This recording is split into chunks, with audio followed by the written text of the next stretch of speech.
Hello, welcome.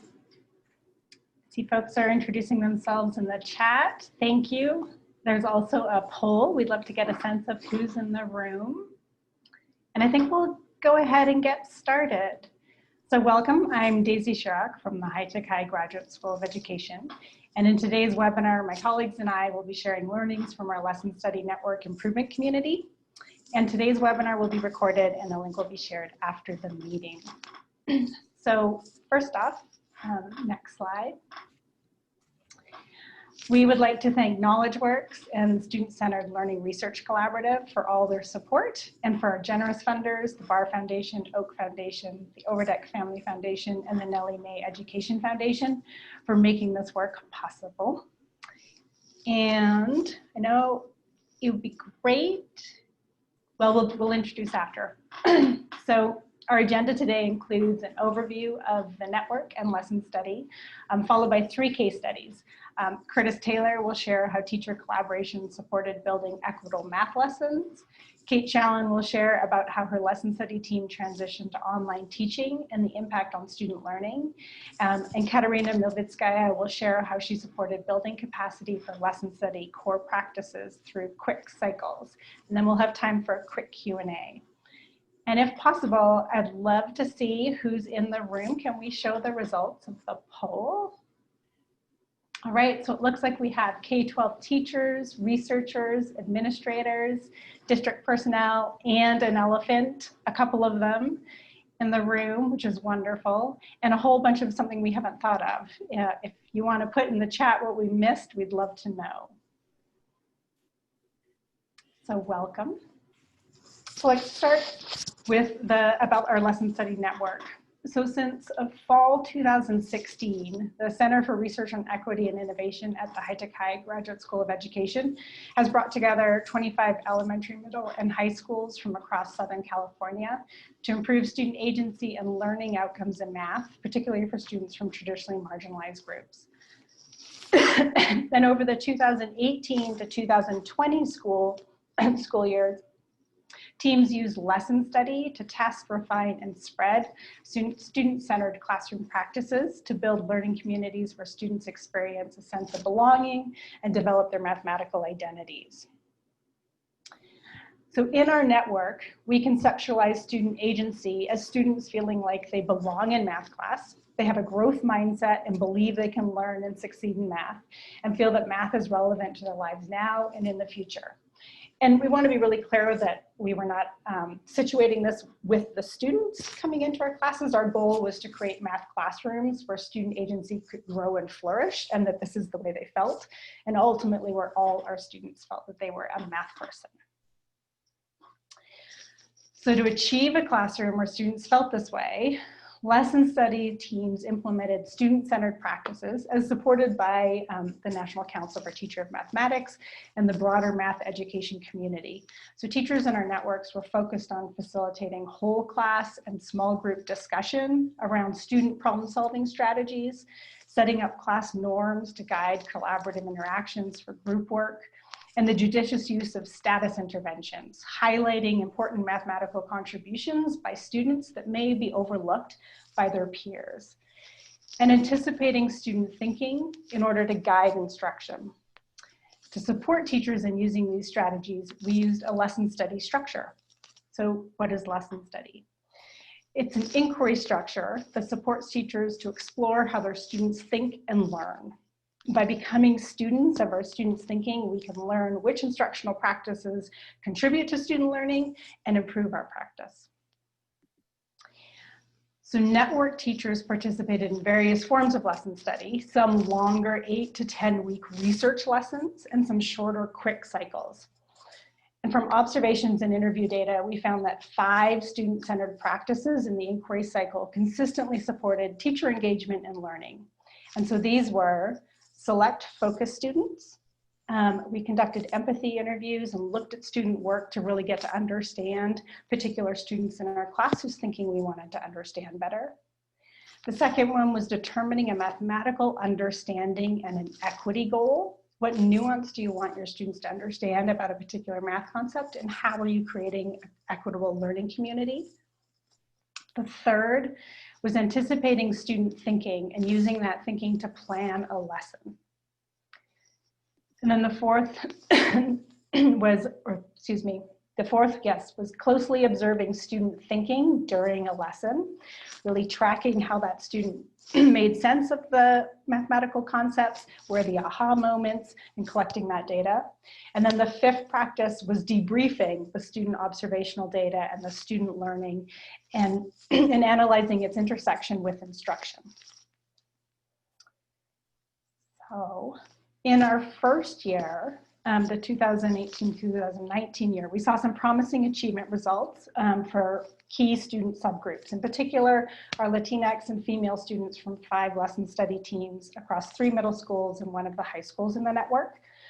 I do want to be clear that all of these schools had participated in the previous network and had a team of teachers who had been working on implementing student-centered teaching practices for the prior 2 years, as well as this first year of the network. And so what we saw were gains in student outcomes for Latinx and female students in a 6th grade team, a 7th grade team, an 8th grade team, and an 11th grade team. And these results reflected some of the current findings that we've heard from San Francisco Unified that have also shown positive trends in student achievement for key groups of students in like years 3 and 4 of implementing lesson study. So we were really heartened by these initial findings.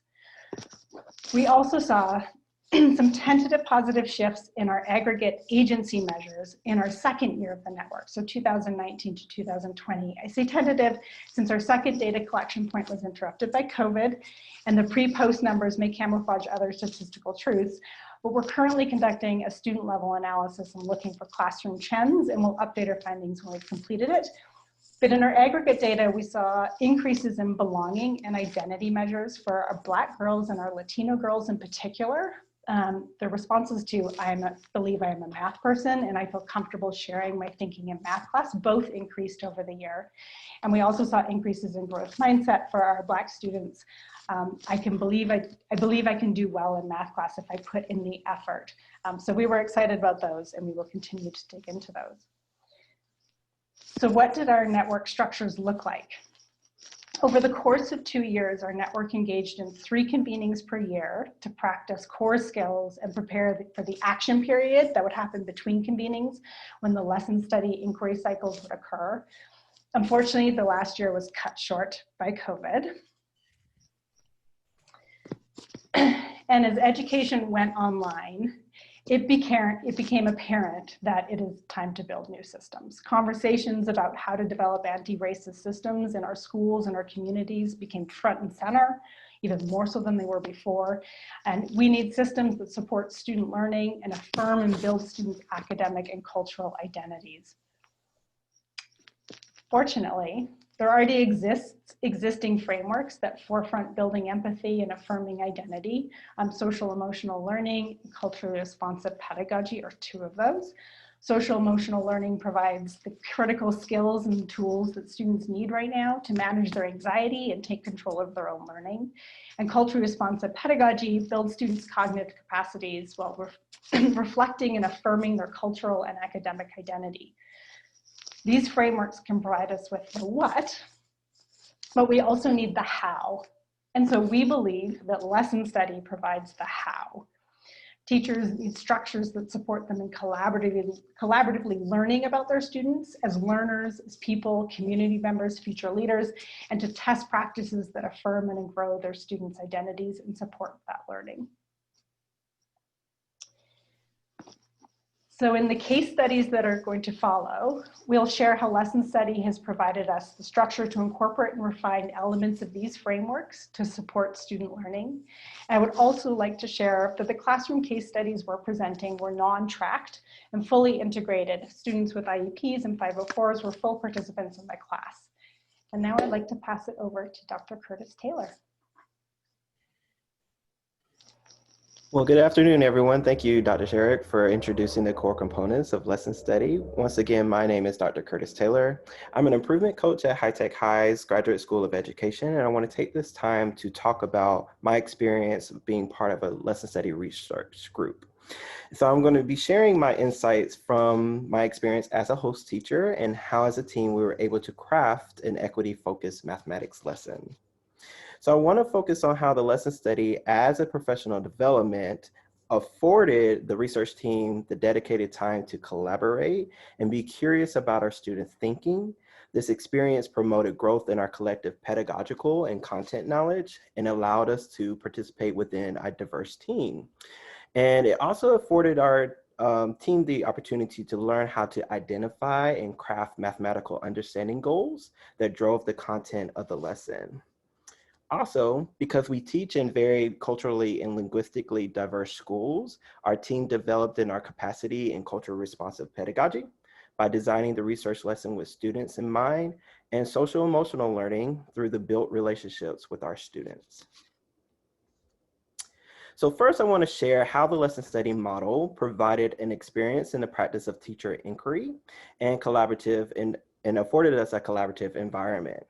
So the following quote frames this experience very well. So the lesson study model provides teachers with a community of educators dedicated to a shared vision of equitable mathematics teaching and offers a support system to try and test best practices to improve mathematics teaching and learning. So here is pictured our beautiful lesson study team. Per the facilitator of our team, I was given the privilege to decide who I would like to be a part of our lesson study team.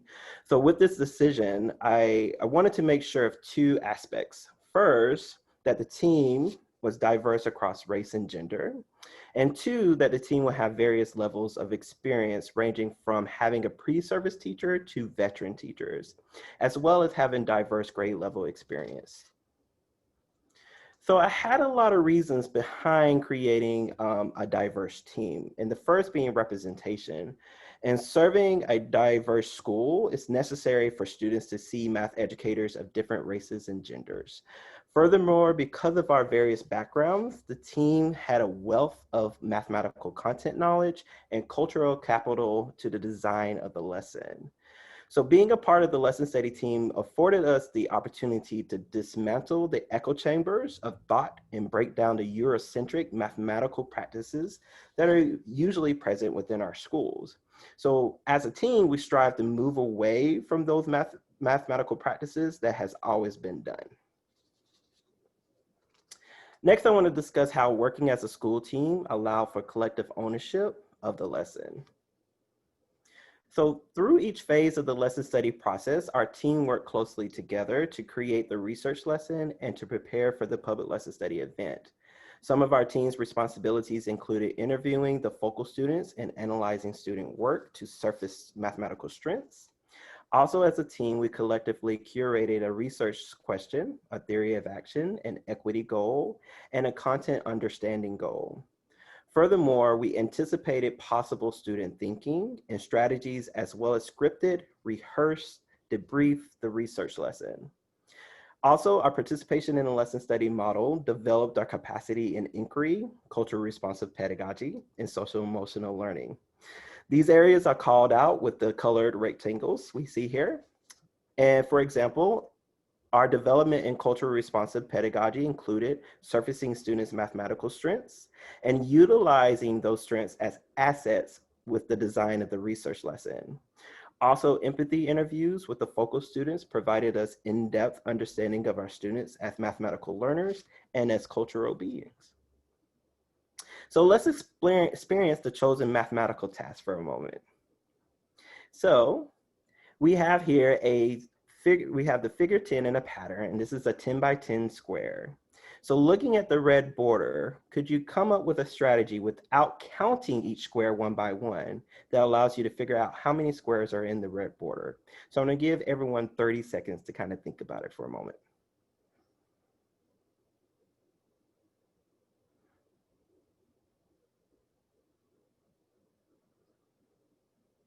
All right, and as you're thinking, I want you to keep in mind how you found that number and what strategy you used.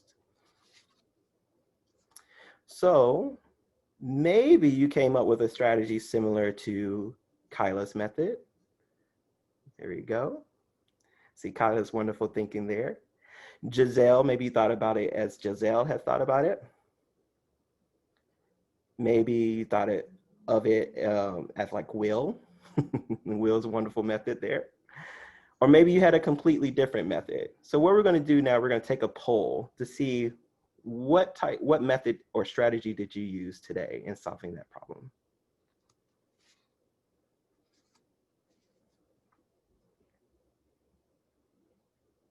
So I'll give you some time to vote.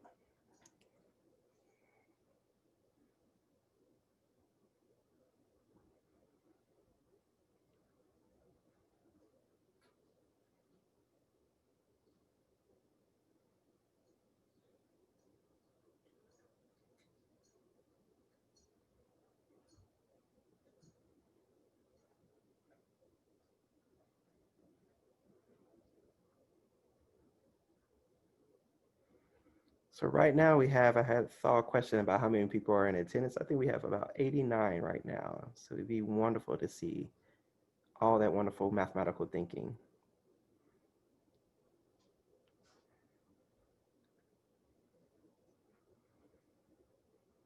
All right. Rita, I think are we ready to share our results? Okay, we had a large majority think in Kyla's method. Okay, and then we also had a nice subsection of folks who thought of something very different. All right, this is wonderful. So the openness of the task pulled on our students' prior knowledge of numerical expressions, and it also allowed us to leverage on their mathematical strength of pattern recognition, because my students have been practicing patterns since elementary school and then also within their 6th grade year with me. And so this supported our team in creating a mathematical understanding goal, or our MUG. Our goal was to understand how a numerical expression can model a visual representation and how the structure of those equations assisted students in the skill of generalizing algebraic equations. So also, we were very intentional about the questions that we were asking students. So in the orange box here, we have the question, what is changing and what is staying the same? And that pushed on students to chew on what they were learning in the moment, increasing their cognitive capacity. So really pulling on what students have been already, some of their funds of knowledge. So we always have experience of seeing things change and things stay the same. So that was a wonderful way to connect the numerical expressions to the algebraic expressions. And the research lesson also allowed us to develop our students' math skills and push us to be thoughtful in affirming our students' mathematical identity, and will later provide a pathway for students to develop their critical consciousness. So later I will be taking those skills and putting it in a social context within mathematics. Because equity was front and center for all of us as a team, we crafted an equity goal, and this is one of the big highlights for CanMe, which was one of our models for the lesson study. So in order to establish an equity goal, we had to know our focal students, we had to highlight our students' mathematical strengths, and we had to consider the right conditions necessary for each child to succeed. So here's our team's equity goal.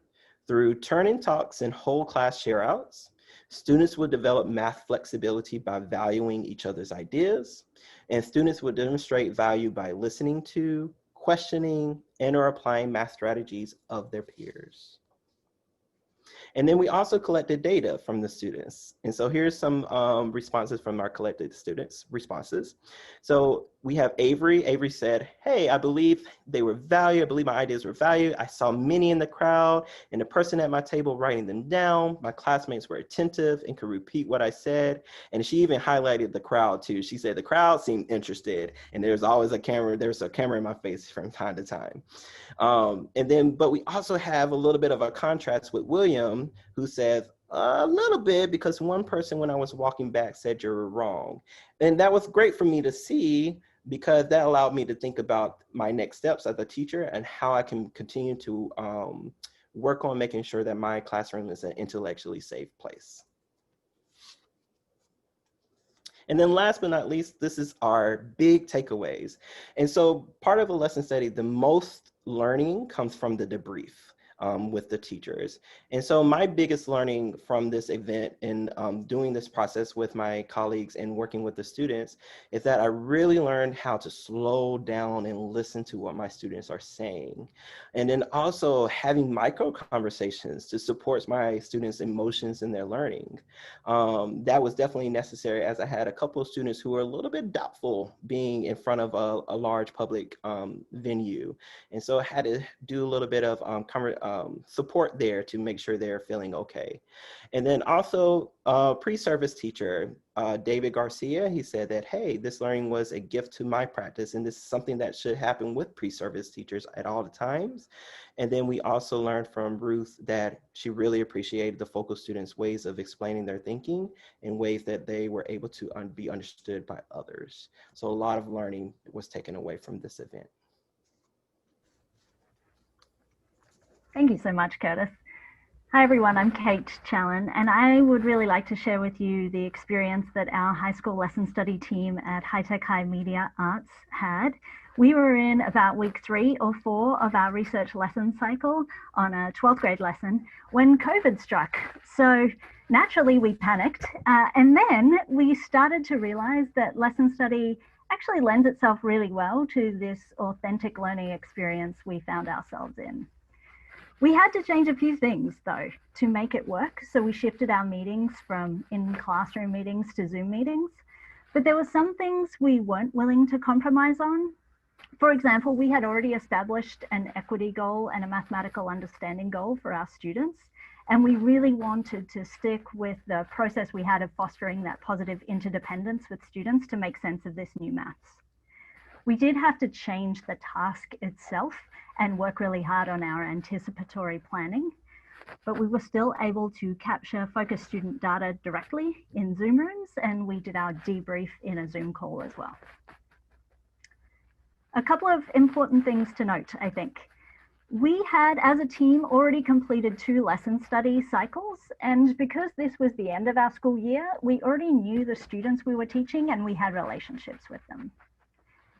And we had no idea how to do online learning well yet. So it really was an authentic experience for us as professionals to push our practice. As I mentioned, we had some strong ideas about what an equity goal for our students would look like. We felt as though students' mathematical agency and identity was tied really closely to their perceived status in small group and class discussions.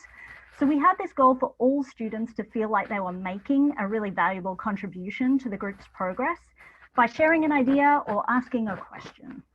And so as a team, we had to think about what this would look like in Zoom. So we brainstormed the kinds of things we might see or hear from students to give us a sense that we're making progress towards this goal. We thought that students, for example, might be so used to writing things on paper in a classroom that they would keep doing that, but then hold it up to the screen so that the rest of their group could see their thinking. Or we thought that they might actually use the annotation tool that's on Zoom to show each other what they were trying to do. And we hoped and thought we might hear other students saying things like, how did you get that? Or why did you do it that way? To indicate that they really wanted to understand what their group members were saying. So we collected data on specific focus students, and we used this data collection sheet. It's pretty simple, just 3 columns. The first one was where we coded the type of contribution the person was making, so either an idea or a question. In the second column, we tried really hard to capture exactly what was said or done.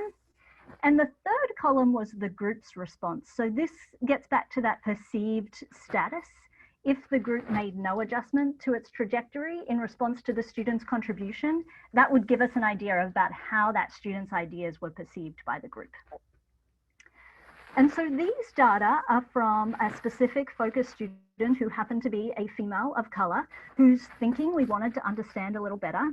And we actually saw her do and say some of the things that we had anticipated. We saw her using the annotation tool to show her thinking to her group. And we heard people in her group say, "I'm confused, how did you get that?" Which told us that they really wanted her to explain her thinking even more.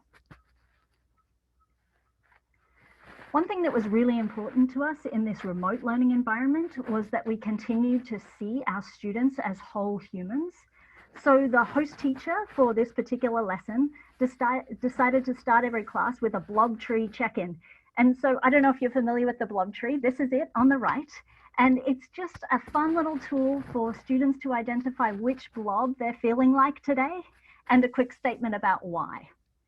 We were also very committed to having students working on mathematics together and making sense of new concepts in small groups. So we decided from the beginning that we were definitely going to make use of those Zoom breakout rooms. In terms of the lesson itself, this lesson was on Riemann sums. And for those of you that maybe don't remember Riemann sums or chose not to remember Riemann sums, it's basically just a way of finding the area under a curve by cutting it up into rectangles. And so we were hoping that since our students felt pretty comfortable finding the area of regular shapes, that we could meet them there and then take them on this journey to a new concept. And this all happened in an untracked 12th grade class. So what we were really hoping is that every single student in the class would feel some academic success with calculus. Our specific mathematical understanding goal for our students was for them to connect the concept of limits to Riemann sums.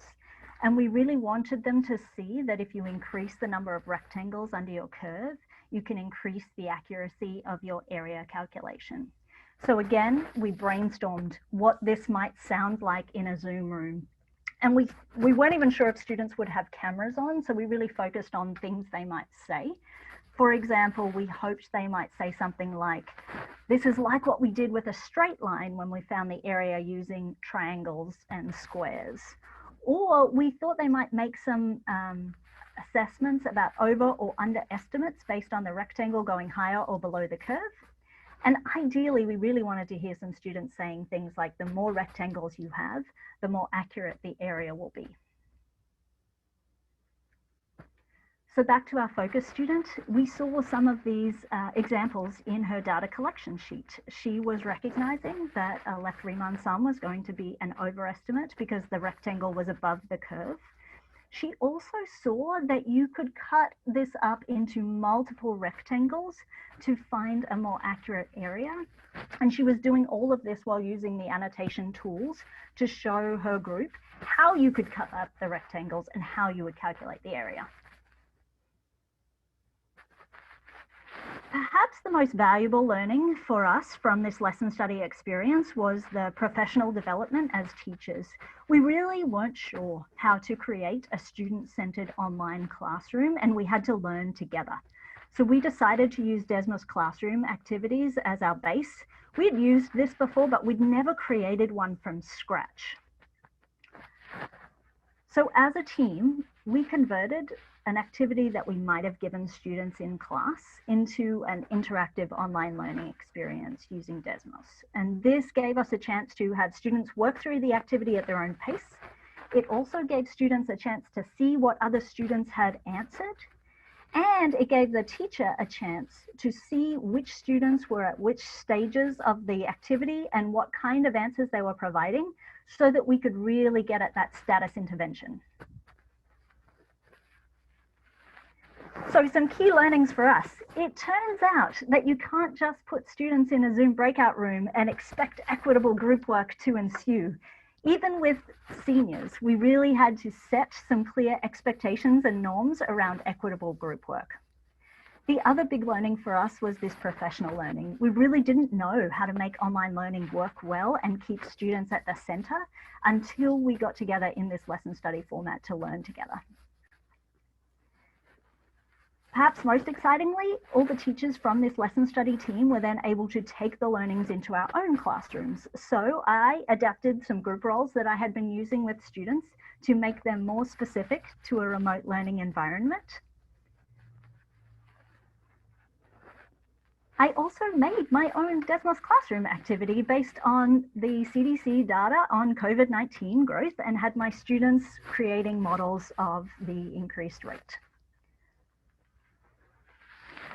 But here's the real important stuff, the feedback from students. these are just a few quotes from students in my class, students who have typically been marginalized in mathematics classrooms, providing positive feedback on this remote learning experience for them. And I think this may not have been possible without our lesson study structure that we were using as a team.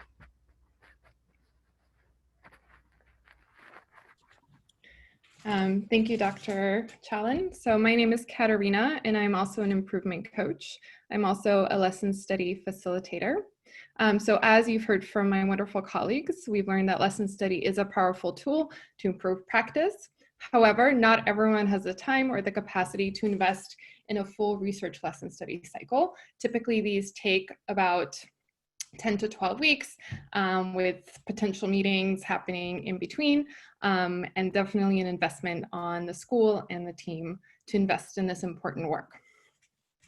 As Daisy had pointed out, we've learned through this process that there are 5 key components that we want to kind of focus on as we're going through the lesson study. And so what we wanted to do was think about how can we take these key components and make a quicker version of a lesson study cycle. This is an example of what it might look like to take the cycle, but instead of spending 10 weeks, we decided to see what it might look like over a 2-week period instead.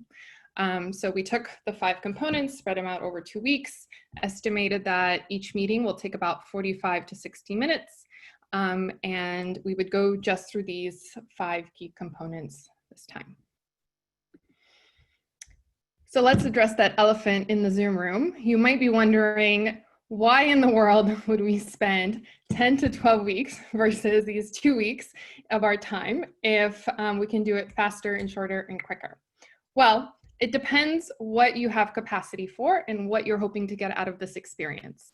So if you're looking to dig deep into research, and given that we have lots of researchers in the room, perhaps a 10-week cycle might be of interest because you do have an opportunity to look at what the research says about what is it like for students to make sense of percents for the first time in 6th grade.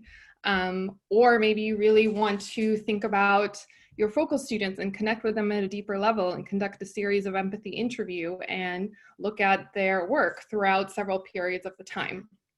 I think the biggest highlight of a full research lesson study is that it culminates in a public learning event where we celebrate not only teacher learning, but also student learning with a broader community. And that is definitely a unique factor in this process, and it's kind of a grand event that happens and it brings everyone together and celebrates this important work. But not everyone has the capacity or the time potentially to invest in this, and so the quick cycle is a really great way to build our practice and habit of doing those 5 core components, specifically thinking about the mathematical understanding goal, getting to know our focal students, and anticipating what they might do in those events. And we hope that these practices, because we're doing them quicker and iterating over them, teachers become more comfortable in integrating these in their daily practice over time and becomes kind of a daily habit or routine every time they plan a lesson. So when we wanted to pilot this quick cycle, it also happened right around COVID, and I'm pretty sure everyone at that moment might have been feeling like this.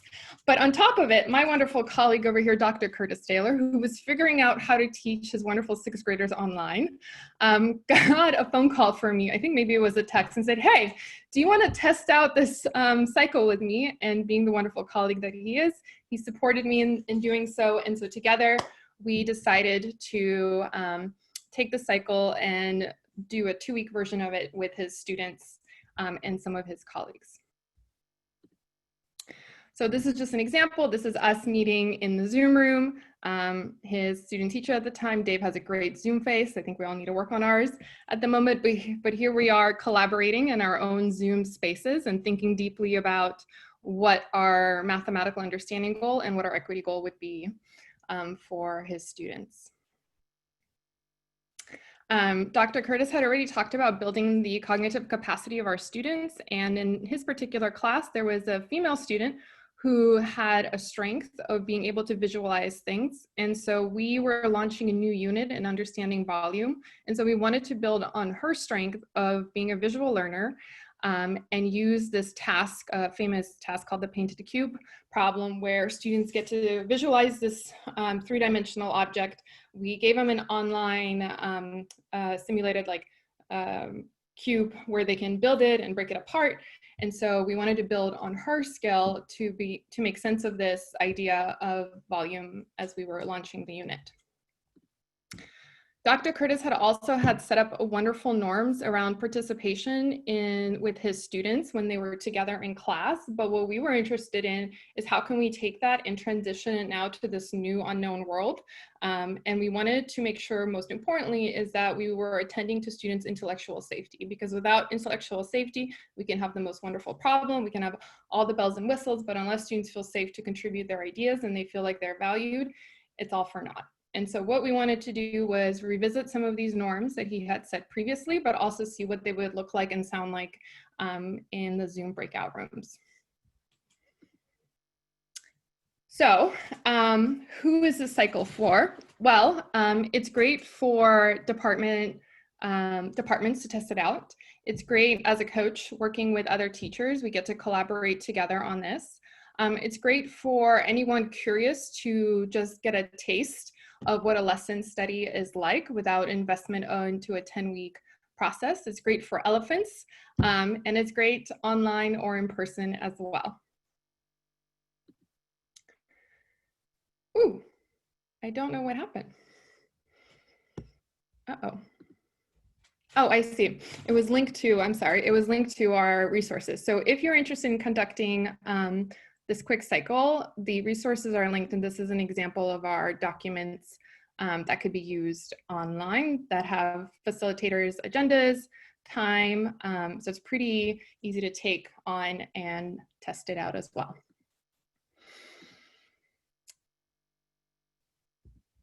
And finally,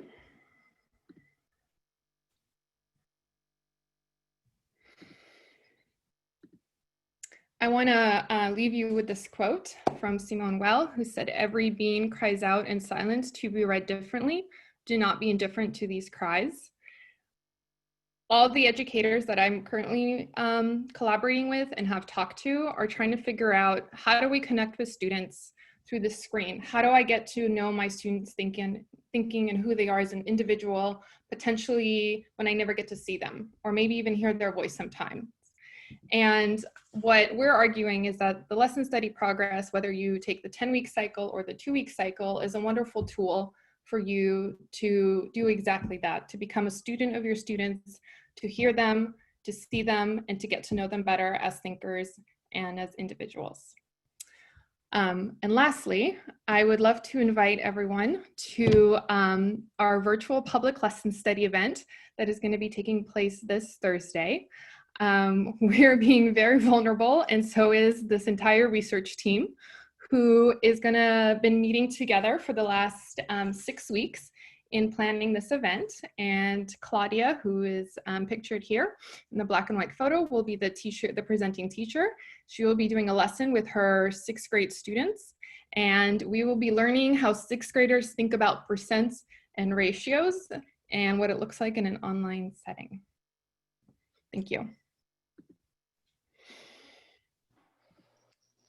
Great, thank you so much, everyone. So we have time now for some questions and answers. There was a question that popped up in the Q&A that I want to just talk about right now, but feel free to put questions in the Q&A if you have them. So Max said, how did you measure belonging, identity, growth mindset, and agency? So we adopted a student agency survey that was used by Carnegie. They had a student agency improvement community a few years back that emerged out of a lot of their college math pathways work. And I'll put a link in the chat to the questions that we used. They measured student sense of belonging, growth mindset, and relevance. And then we also added on a couple identity questions, which we pulled from an AIR research study, which was just, I believe I'm a math person and my peers see me as a math person. And so I'll put the link in the chat.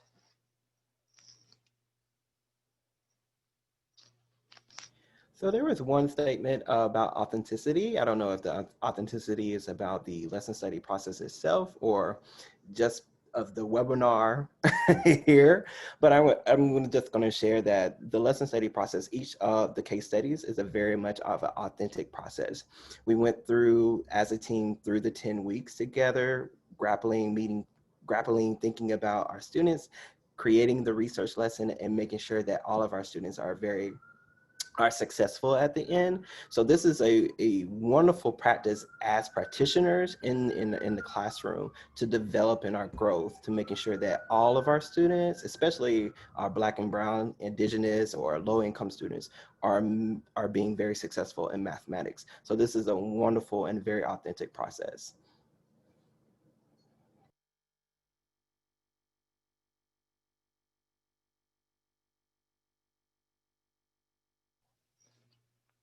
We have another question, which is recommendations for a teacher who may not be able to work with a team from an anonymous attendee.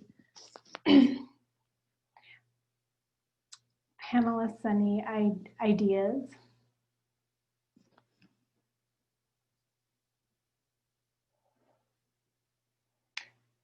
It may be great. Oh. No, I was just going to say, that's a really great question, but also a challenging question. I think to go through this process of lesson study, going through the steps, it can be done on an individual basis. Well, I don't know if going through that process individually will allow you to get a lot of the takeaways and the learnings that you can with a team, because having a set team that comes from different backgrounds, different experiences, different just understandings within their mathematical and pedagogical knowledge, having that team allows you to build on each other's strengths and learn from each other's strengths. Do I think it's possible? Yes. Do I think it's more challenging? Yes, to do it solo.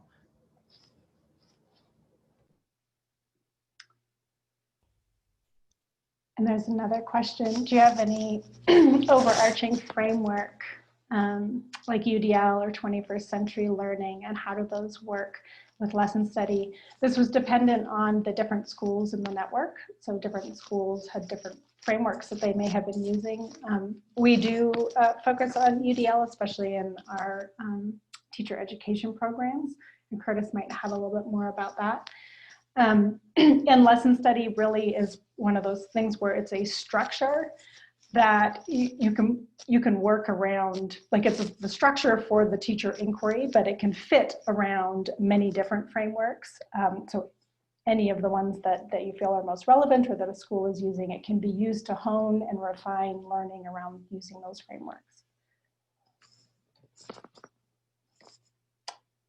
Other questions panelists want to jump in on? I want to go back just to the question about the solo teacher part, potentially. So I think I would add, if you were curious to do it, maybe just taking 3 things to test would be potentially identifying one student or a couple students that you're really curious about, and get to know them with an empathy interview or a survey if possible, collecting some of their work and identifying what their mathematical strengths are and what their goals could be for the next level, and then selecting a problem that you think would complement their strength, but also push them in their thinking, and then anticipate how they and the rest of the students might react or think to the problem. Would be probably kind of a small taste of what part of the lesson study is. Definitely more challenging to do it individually, but those would be like the 3 concrete things that could test individually.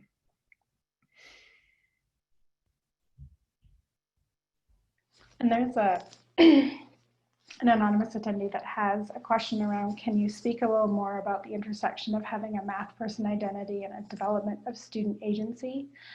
One of the findings from the first 2 years, from 2016 to 2018, of where we were focused on student-centered practices, we had a couple of really interesting correlations emerge from that, which were the more that students perceive the purpose of math class to learn from how other students thought about the math thinking, and to learn multiple ways to solve a problem, the more likely they were to feel that anybody could be a math person.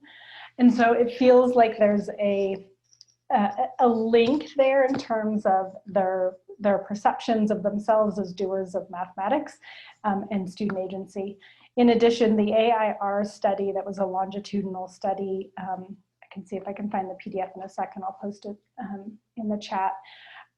They did a longitudinal analysis and found that one of the key things that predicted students taking of additional math classes and going into STEM fields was their perceptions of themselves as a math person. And so we thought that was very compelling and have been exploring that ever since.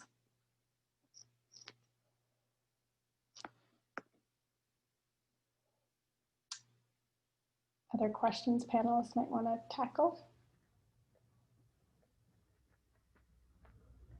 Daisy, there's a question about the magic number 10 in terms of the 10-week cycle. I wondered if you wanted to speak to that.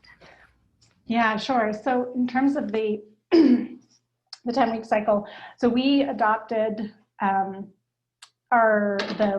lessons, the larger research lesson cycle from San Francisco Unified Schools. And so they've been doing lesson study now, I think for a number of years, 6 or potentially more, and have a structure set up where teachers join a fellowship program and then support teams at their schools to engage in cycles of lesson study. And in order to choose focus students, interview them, explore their thinking, think about a research question that guides the research lesson, develop a theory of action, test things in their class and bring that back. That whole cycle can take a number of weeks. And then to prep and plan the lesson, and then observe the lesson and debrief the lesson. And so on our the website, we have posted the agendas that we use for our research lesson study cycle. It is something that we are iterating on ourselves. Like we mentioned, Katarina mentioned, it was like, well, what are the core practices that we could use in a shorter cycle? So I don't know if it's a magic number. I think it really just depends on what it is you're hoping to get out of it. If you want to develop deep teacher content knowledge, then maybe the research lesson is the way to go. If you want to build capacity and interest, maybe doing shorter cycles so teachers can get a feel for the different pieces is the right choice. So just depends.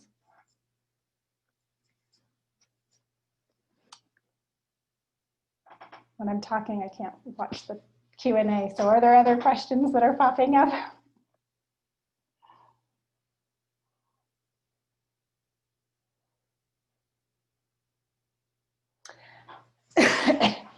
Yeah, so one of the, so Eric posed a question, can you say a little bit more about how lessons today may be used to bridge different approaches to math instruction across a school or department? One of the interesting findings was through the convenings and observing different teachers teaching in the public lesson study events, it really opened up conversations for why particular instructional practices were chosen. And so you could, by closely observing a student's thinking and bringing that data back during a debrief, you can see how the instructional choices that were made impacted student learning. So for example, most of our work is around surfacing students' ways of solving problems and then having the students discuss and look for patterns among the different strategies, and then thinking about the math concepts that they're learning from looking at that. And that is very different than a sort of traditional way of learning about math, where it's the teacher writing down, you know, like, here's the steps to solve a problem, let's do a couple together and now go practice. But what you can see is when you observe students and grappling with and coming up with their own solution strategies, you can better see how they're making connections to what they already know, how they're starting to develop the understanding of the mathematical concepts they're exploring, and it provided opportunities to have conversations about how do we want to develop our mathematical thinkers, and are these strategies supporting that. And there was a lot of the conversations were around that we see evidence for that. And there were some quite significant quotes around teachers and principals who felt like they were shifting their practice due to that. The other piece I would love to touch on is that through the public lessons, it provided a open conversation also with parents about what these practices look like in a classroom that often look very different than what we experienced. And that was really productive. We had some really amazing parents show up to all of our lesson studies and ask really thoughtful questions, and it really opened a dialogue there too.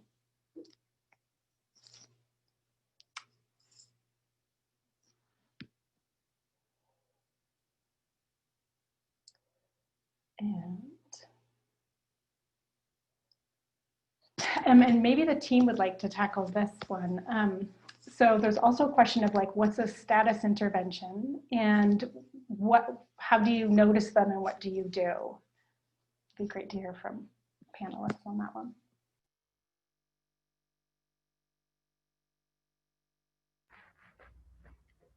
I think a status intervention can look different in all sorts of circumstances, but I think in my mind, it really stems from the idea of broadening what it means to be mathematical in the first place, so that we can then be on high alert for students that are doing all sorts of different things that are highly mathematical and may not otherwise have been celebrated. For example, we seem to really value algebraic expressions of things, but there's students who can visualize and draw their thinking in a really creative and helpful way.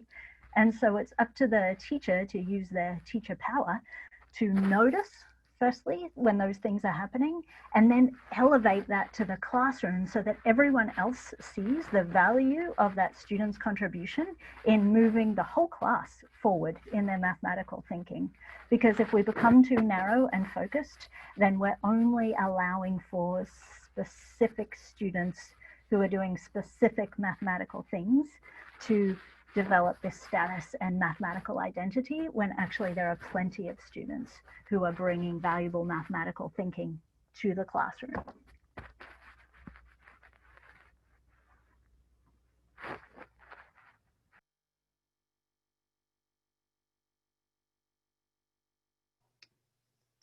And another question is, have you seen any administrators gravitating towards all of this? Do folks from their schools want to talk about what that might look like? I might just share really quickly, Curtis, and then feel free to jump in. When I did my public lesson study as part of this research cycle, we actually did the lesson in front of the entire staff and administrators and invited parents and community members. And I think that was a really valuable experience for us as a professional learning community to have the conversation extend beyond mathematics. I think we have administrators who are very supportive of this work, but it really helps when you see it and you're involved in it and you can make sense of it by having that direct experience. Yeah, for my particular school, our administrator was very bought into lesson study process that she actually hosted a lesson study herself. And so she was able to see the actual process of going through it and then also the wonderful benefits and the challenges of teaching mathematics in a very equitable way for students.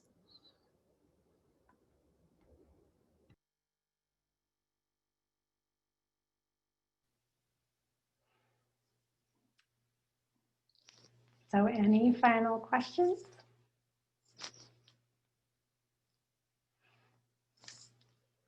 Well, thank you everyone for attending. And it was great to be able to share.